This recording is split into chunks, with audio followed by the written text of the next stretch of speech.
আসসালামু আলাইকুম, welcome to my channel Ayesha ইবনা। আজ আমি আপনাদের জন্য তৈরি করে দেখাবো টক ঝাল কাঁচা আমের ঝুরি আচার। আর এই আচারটা কিন্তু খিচুড়ির সাথে খুবই ভালো লাগে। খিচুড়ির সাথে এরকম একটি আচার যদি হয় তাহলে এক প্লেট খিচুড়ি এমনিতেই বেশি খাওয়া যায়, তো ভাতের সাথেও খেতে পারেন। তো দেখে নিন কী কী লাগছে আমার এই আচারটা তৈরি করতে। প্রথমে আমি এখানে প্রায় 2 কেজির মতো কাঁচা আম নিয়ে নিচ্ছি। আমগুলো আমার প্রায় মাঝারি সাইজের, তো এখন আমি এগুলোকে কেটে দেবো। তো আমার কাটা হয়ে গেল, যে দেখুন। তো এখন আমি এক এক করে উপকরণগুলো দিয়ে দিচ্ছি। এখানে আমি 1 কাপের মতো রসুন বাটা দিয়ে দিচ্ছি, 1/2 কাপ সরিষা বাটা, আর 1/2 কাপ থেকে একটু কম লাল মরিচের গুঁড়ো, 1 চা চামচ হলুদের গুঁড়ো, 1/2 চা চামচ ধনিয়ার গুঁড়ো, আর দিয়ে দিচ্ছি 1 চা চামচ জিরে গুঁড়ো, আর 1 চা চামচ পাঁচফোড়নের গুঁড়ো, আর দিয়ে দেবো 1/2 কাপের থেকে একটু বেশি লবণ, আর দিয়ে দিচ্ছি কিছুটা পরিমাণে সরিষার তেল, আর লাগছে 1 চা চামচ চিলি ফ্লেক্স। তো এটা অপশনাল, আপনারা দিতেও পারেন, না দিলেও হয়।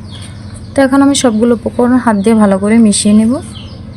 হাত দিয়ে মিশাবেন, এতে করে আমের গায়ে ভালো করে লাগে। তো আমার মেশানো প্রায় কমপ্লিট। এখন আমি এগুলোকে সারাদিনের জন্য রোদের আলোতে শুকাতে দেব, এতে করে এক্সট্রা পানিটা শোষণ করে নেয়। তো এই দেখুন, সারাদিন শুকানোর পরে আমার আমগুলো ঠিক এরকম হয়েছে, কোনো পানি নেই এর গায়ে। তো এখন আমি প্রায় 1 চা চামচের মতো পাঁচফোড়নের গুঁড়ো দিয়ে দিব, আর দিয়ে দেবো প্রায় 1/2 কাপের মতো সরিষার তেল। তো তেলটা দেওয়া হয়ে গেলে আমি এখানে একটি চামচ নিয়ে নিব। তো চামচের সাহায্যে আমি আমগুলোর গায়ে তেল আর পাঁচফোড়নের গুঁড়োটা ভালো করে মাখিয়ে নেব, এতে করে প্রত্যেকটা আমের গায়েই তেলটা লাগে। তো ভালো করে মাখিয়ে নিচ্ছি। তো আমার মাখানো প্রায় কমপ্লিট। এখন আমি একটি কাচের বয়ম নিয়ে নিচ্ছি। তো কাঁচা বয়মে এক এক করে আমি আমগুলোকে ঢুকিয়ে নিচ্ছি। তো আমার আমগুলো ভরা প্রায় কমপ্লিট, এই যে দেখুন। তো এরপর যে আমি এখানে সরিষার তেল দিয়ে দিব। তো আমি এখানে কাঁচা তেলটা ব্যবহার করছি।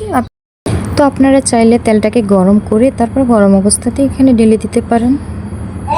তো এটাই আমি এখানে কাঁচা তেলটাই আমার ভালো লাগে, তার জন্য আমি কাঁচা তেলটাই ব্যবহার করছি। যে দেখুন, এখন এটাকে প্রায় 1 সপ্তাহ রোদের আলোতে শুকাতে হবে, এতে করে আমটা খুবই নরম হয়ে যাবে আর নষ্ট হওয়ার কোনো ভয় থাকবে না। তো 1 সপ্তাহ পরে দেখুন আমার আমগুলো প্রায় এরকম হয়েছে। পরে যে তেলগুলো ছিল সেগুলো কিন্তু একদম নিচ পর্যন্ত চলে গেছে। তো এরকম একটি আচার যদি খিচুড়ির সাথে হয় তাহলে আর কি লাগে, তো ভাতের সাথেও যায়। আমার সাথে থাকার জন্য আপনাদের সকলকে অসংখ্য ধন্যবাদ। আর আমার ভিডিওটা যদি আপনাদের একটু ভালো লেগে থাকে, প্লিজ আমার চ্যানেলটাকে সাবস্ক্রাইব করে দিবেন, লাইক দিয়ে আমার পাশে থাকবেন। আল্লাহ হাফেজ।